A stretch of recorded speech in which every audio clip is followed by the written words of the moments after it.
welcome to Disability Access in Action, a production of the City of Boston's Disabilities Commission. In today's episode, you will learn about the various housing initiatives and resources that the city is working on to ensure that Boston is home for everyone, including disabled residents. April is National Fair Housing Month, and people with disabilities often face unique challenges when seeking housing, including finding affordable, available, and accessible housing. But the Mayor's Office of Housing is working diligently on these issues. Today, we will be learning more about the challenges that people with disabilities face, as well as programs that can support those who are seeking housing. I'm very excited to introduce City of Boston Disability Commissioner and ADA Title II Coordinator, Kristen McCosh, who will be talking with the Mayor's Office of Housing's Chief of Staff, Dan Lesser, about housing for people with disabilities in Boston. Take it away, Commissioner McCosh. Thanks, Colleen.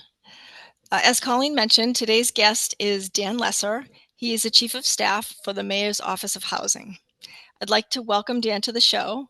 Dan, I'd like to ask you to introduce yourself and tell us about the Mayor's Office of Housing, as well as what your role is in that department. Well, Commissioner McCosh, thank you so much for having me. Really glad to be here today. As Colleen said, my name is Dan Lesser. I'm the Chief of Staff of the Mayor's Office of Housing. The Mayor's Office of Housing is the lead housing department for the City of Boston. We work on all things affordable housing and making sure low and moderate income Bostonians can have a stable, accessible place to live. Until recently, we're called the Department of Neighborhood Development, or D&D. Some people may be familiar of D&D. So it's the same department. We just changed our name in the last couple of years to the Mayor's Office of Housing to be a little more clear that we were kind of the lead housing department and clear about our mission. Great. And what's your role as Chief of Staff? Do you work across all the different departments? And could you actually give us an overview of what departments are under MOH? Sure. My role as Chief of Staff is overseeing the day-to-day management of the department, so working across all the different divisions that we have.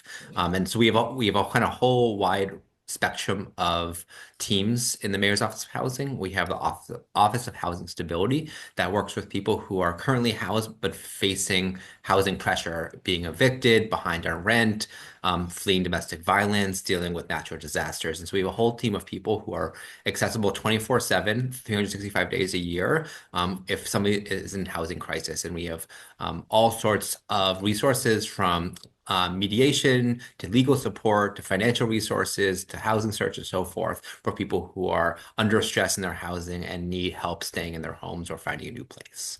We also have the Boston Home Center within the Mayor's Office of Housing, which is everything home ownership. So we have a set of support for folks who are wanting to buy a home with down payment support, affordable mortgages, access to affordable homes. We also have a team working with existing homeowners and helping them to maintain their homes and to make sure they're safe and de-leaded and comfortable. We also have the neighborhood housing division that works on the production of new affordable housing. And so they give out millions of dollars every year and work with lots of new buildings going up and developers to make more affordable housing in the city of Boston. And we've been really proud about the work we've been doing. The last 3 years have been the most affordable housing built in a generation. We've been doing over 1,000 new homes every year for the last 3 years that are income restricted, either rental or home ownership.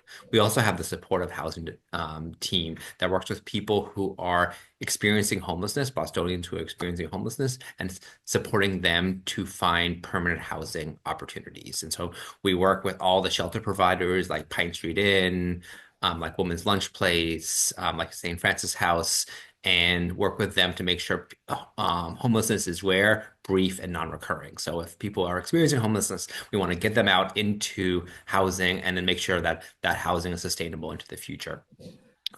We also have Grow Boston, which is a little outside of the normal kind of housing lens, but is the urban agriculture team for the city of Boston is within our department.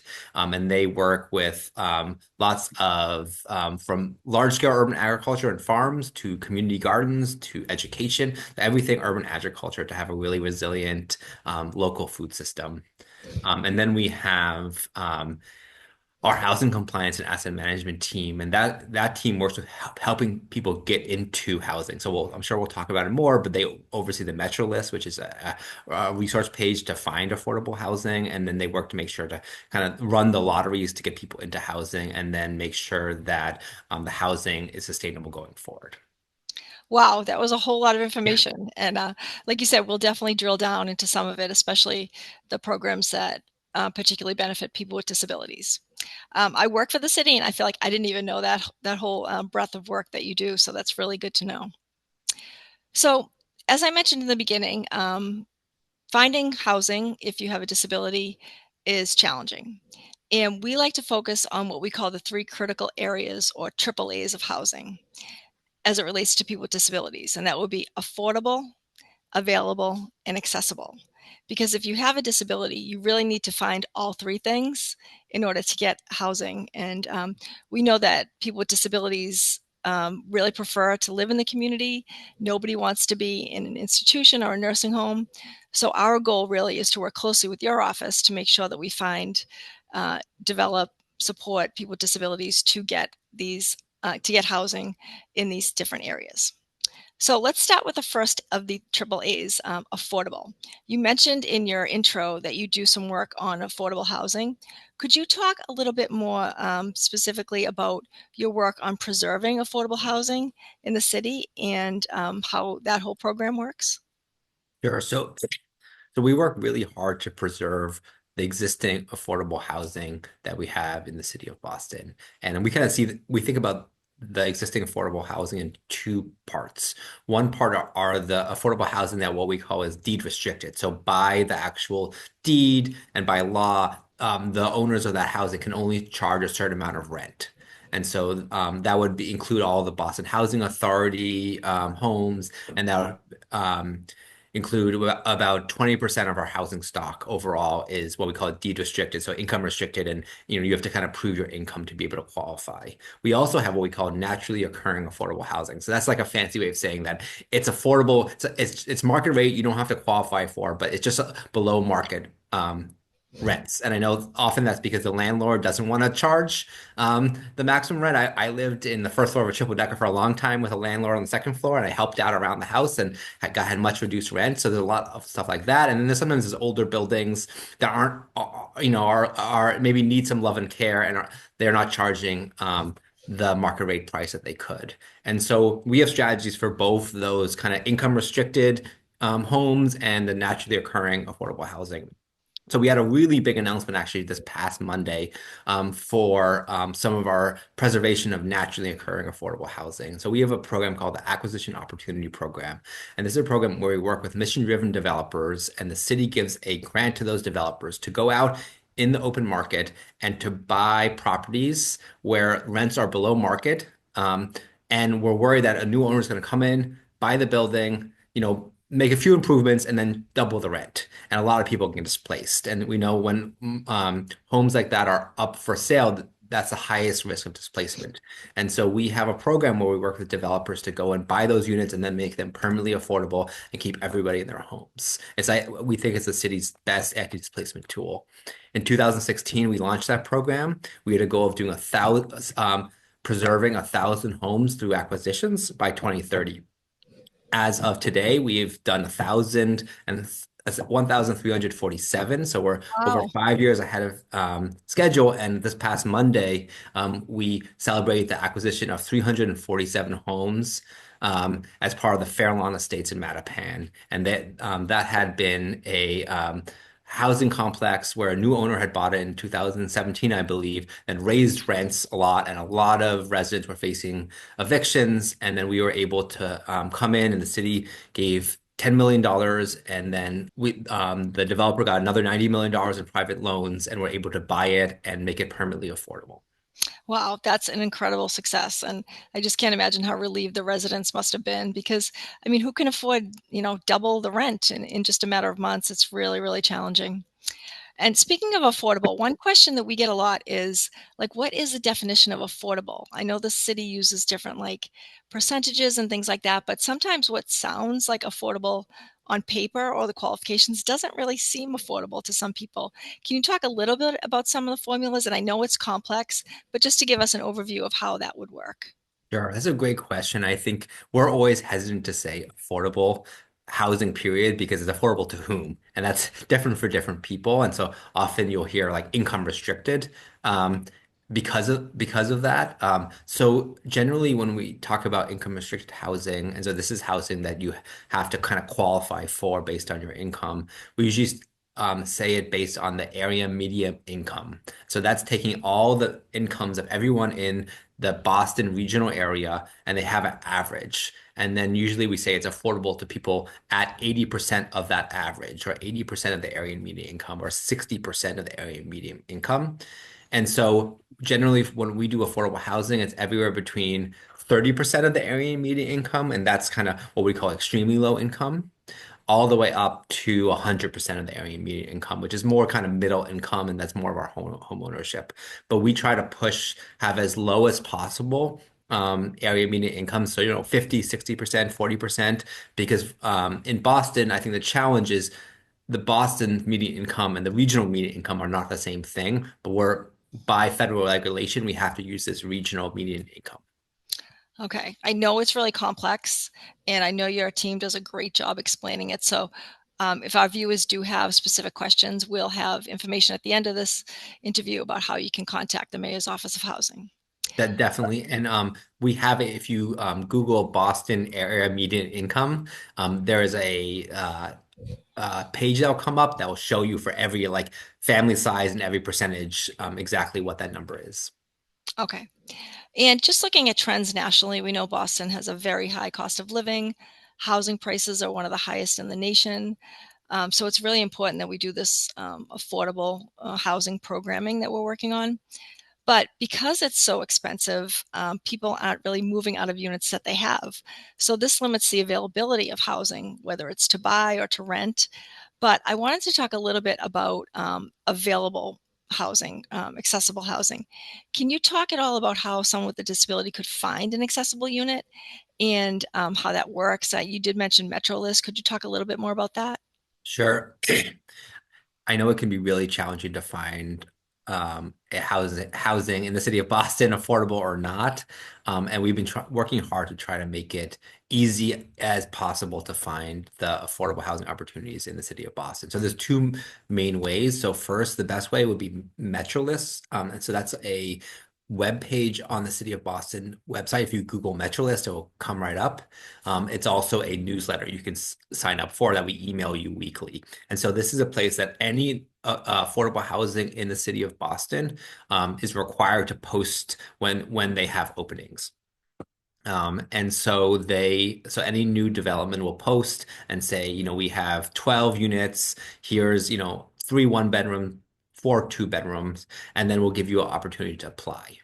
There's also another website called Housing Navigator that has been started in the last few years that covers Boston as well as the whole state. And so they have some really nice tools to look for affordable housing in other places, and we'll have Boston opportunities. And I would say for Boston specifically, Metrolist would be the best. So for Metrolist and the Housing Navigator, do they have units marked with the wheelchair symbol if they're accessible? Yes, I believe they do. And they'll have when you click into the specific offering, they will say kind of ADA accessibility and show which units are accessible. Okay. And then, do you have a sense of how, I know we have a really low vacancy unit in the city. Do you have a sense of how many units do come out on Metro List every week? Is it at least a few that people could apply for? Yep, there's always lots of units coming out because, as I mentioned, we have we're producing 1,000 new units per year, and so they're kind of coming out through the year. Always are opportunities. Often there a lot of people apply, and we will then run a lottery. And so I would just, for folks who are looking for affordable housing, I would just encourage you to apply to as many opportunities as you'd be interested in, and just keep your hope up. I know it can be a really demoralizing experience, and just keep on applying. And that we do go through the lottery lists, and sometimes even if you don't have a high number, you end up getting an opportunity for a unit. And so if you keep on applying, at some point you will have the opportunity for a unit. And which department does the lottery units? So within the Mayor's Office of Housing, the Housing Compliance and Asset Management team runs the actual lotteries. Beth Gavin runs that team and is wonderful and is happy to take questions. And she and her team, along with the Office of Housing Stability, runs a monthly housing search workshop that if you sign up for the Metrolist email list, which you can do by going on the Metrolist website, or you can reach out to the Mayor's Office of Housing. They'll have those monthly housing search workshops, and we try to move them usually in libraries around in different neighborhoods each month. Okay. And do the lotteries apply for rental housing as well as home ownership? Yeah, they're both rental and home Okay, ownership. that's great. Yeah, I would encourage people with disabilities to definitely sign up for Metrolist and watch the openings for apartments and housing for sale because they're really great opportunities. And the city really wants to support people with disabilities who are looking for housing. And this is one of the main ways you can get housing. And I work closely with the people who run the lotteries and MOH because I review the list of people who apply for an accessible unit. There are two different waiting lists. If you need a wheelchair accessible unit, you can get on that list. But I do want to caution people that it's listed as an ADA unit, but it really is specifically for people who use wheelchairs or mobility scooters. It's not so much for people with different types of disabilities like autism or other things that would qualify as disabilities under the ADA. But the accessible lottery units are specifically for either people who use wheelchairs or people who are deaf and hard of hearing. So, moving to the third area that we know is really critical, probably the most critical, is accessibility. So, my office does a lot of work reviewing units, reviewing plans to make sure that the accessible units are located in different areas of buildings, that they meet all the needs of people with different types of disabilities, like wheelchair access, that all the common areas are accessible. But can you talk a little bit about work that MOH does on accessibility and making sure that units built are accessible? So we've been doing a lot of work to try to improve the accessibility of the affordable housing that we work on, and we work very closely with Commissioner McCosh and her team. So one thing is based on the building code, the state building code, 5% of units in a building of 3 units or more are required to be built out for people with mobility features. But in Mayor's Office of Housing, we don't think that goes far enough, and so we doubled that. So 10% of affordable units in buildings in the city of Boston are required to be built out for people with mobility impairments, and then in addition, 2% more of those units are required to be built out for people with sensory needs. Your cabinet chief, Sheila Dillon, has been such a supportive ally in our work.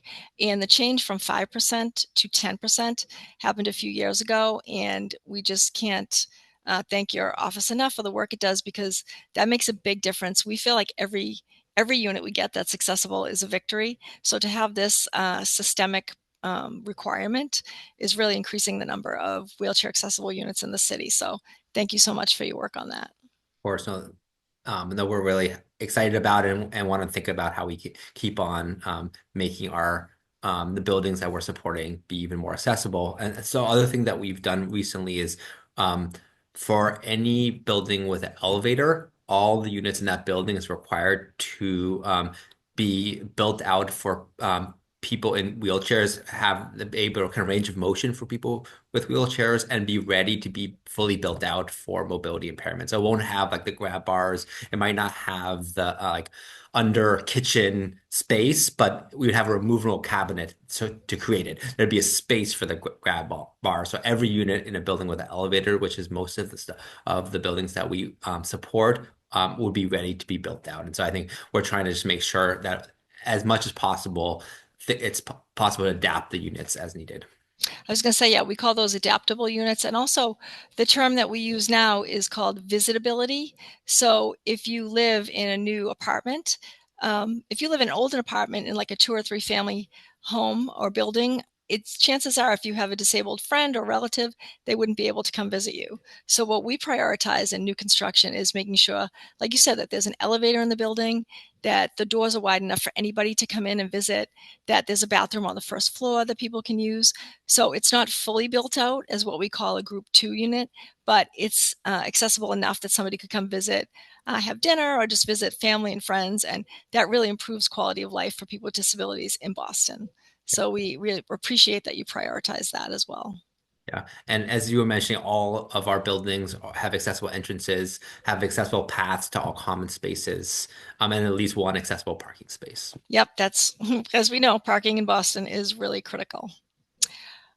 So on that note, we're starting to wind down the interview now. Could you tell us about anything else that we didn't talk about that people that may be helpful for people to know if they're seeking housing?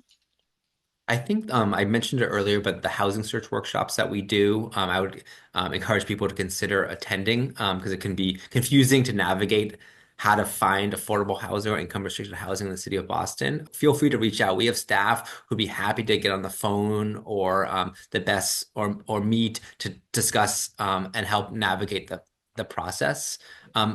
One other thing we didn't talk about was around affordable home ownership opportunities. So it's been a real commitment of the Wu administration to create more affordable homes to buy. And so we have, since the start of the Wu administration, we have 300 new homes to buy that have been completed. We have another 500 in construction, and we have over 1,000 that are in development. And those, give a chance for folks to have the kind of stability of knowing that they're going to have the same payment for the 30 year of the mortgage, and they're not going to face any displacement risks. And so just wanted to encourage people to think about those affordable home ownership opportunities. And the Boston Home Center that I mentioned earlier it has a whole bunch of staff who'll be ready to support you folks to navigate that process. We offer down payment assistance, so financial assistance for down payments. We offer the 1+ mortgage, which is a really affordable mortgage product where you only have to put 1.5% down payment to get the mortgage, and then we have a much lower interest rate than the market. So there's a lot of great opportunities. There's also, we fund first-time home buyer classes, and so lots of different community organizations run first-time home buyer classes. And then there's also a program by the state that is the program to make access modifications in your house if you are a homeowner, or even if you're a tenant, your landlord can apply for it. So there's more information on that on MOH's website as well. One thing I do want to point out is that housing is so complex. I would definitely encourage people to call or email the Mayor's Office of Housing. And just so you know beforehand, a few things they don't deal with are project-based housing and certain project-based vouchers, such as are available through the Boston Housing Authority. BHA is a separate department altogether of the city of Boston. So if you're looking for BHA housing, that would not be through the Mayor's Office of Housing. Additionally, if you feel like you face discrimination in housing, that will be through the Mayor's Office of Fair Housing and Equity, which is located in the Equity and Inclusion Cabinet, which our department is also located in. So if you have an apartment already and you feel like you're being discriminated against because of a disability, you can always call the Office of Fair Housing and Equity. And there's contact information on that below. So on that note, I would like to thank Dan for all this incredible information, and also let viewers know that we did a webinar on the 3 AAAs of housing: affordable, accessible, and available housing. And it is available on our YouTube page. So if you'd like to view that, the link is below. Please take a few minutes to review that and then get in touch with either my office or Dan's office if you are starting or in the middle of your housing search journey. Thank you so much, Dan, and we will be in touch soon. Thank you, Commissioner McCosh, for that informative conversation about affordable, accessible, and available housing in the City of Boston. The City of Boston's Mayor's Office of Housing is not the only city department that is working to make Boston home for everyone. Other departments, like the Office of Fair Housing and Equity and the Boston Housing Authority, provide different programs and services than the Mayor's Office of Housing. So in today's In the Know segment of our show, Kai Kennedy, training specialist for the Disabilities Commission, is going to explain how the various city departments that touch housing work and how they can help you. Thanks, Colleen. Hi, my name is Kai Kennedy. I'm the Accessibility and Inclusion Training Specialist for Boston's Mayor's Commission for Persons with Disabilities. And today I'd like to talk to you about housing. Stable housing can be one of the biggest challenges that folks face, and there are unique challenges for people with disabilities.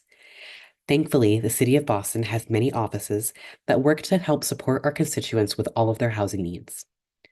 For example, if you are a homeowner or you have questions about home ownership, you can contact Boston Home Center. It assists constituents with becoming homeowners and assists existing homeowners with affordability programs such as Senior Saves.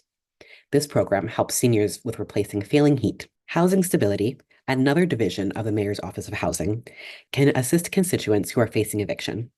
If you believe you are at risk of losing your home to an eviction, please contact Housing Stability by calling 617-635-4200, emailing housingstability@boston.gov, or visiting their office at 2 Center Plaza in Boston. And remember, only a court can order you to leave your home. A notice to quit issued by your landlord is not a court order. The Office of Fair Housing can be contacted to report discrimination in housing on the basis of disability, race, and more. If you believe you are being discriminated against or denied equal access to your home by your housing provider or landlord, you can call 617-635-2500 to talk to the Office of Fair Housing. And if you're interested in applying for low-income housing and or voucher programs, Boston Housing Authority, or BHA, is the place to go. They can be reached at 617-988-4000, and they have many resources available for low-income families looking for affordable housing. If you're still just not sure where to go, we're always happy to help. You can call the Disabilities Commission with any questions, and we'll point you in the right direction. I hope this information was helpful. That's all I have for you today, and now you're in the know. Thank you, Kai. We hope this episode of Disability Access in Action was informative and helpful. Boston is home for everyone, and we understand today's show was only 30 minutes, and you may still want to learn and discuss accessible, affordable, and available housing in Boston. Good news! The Disabilities Commission will soon be launching a disability housing task force, and the public's invited to join us. More details about that task force will be available in our newsletter, so make sure you subscribe to that at boston.gov/disability. And if you ever have questions about any work that the Disabilities Commission does, please email our office at disability@boston.gov. Until next episode, take care.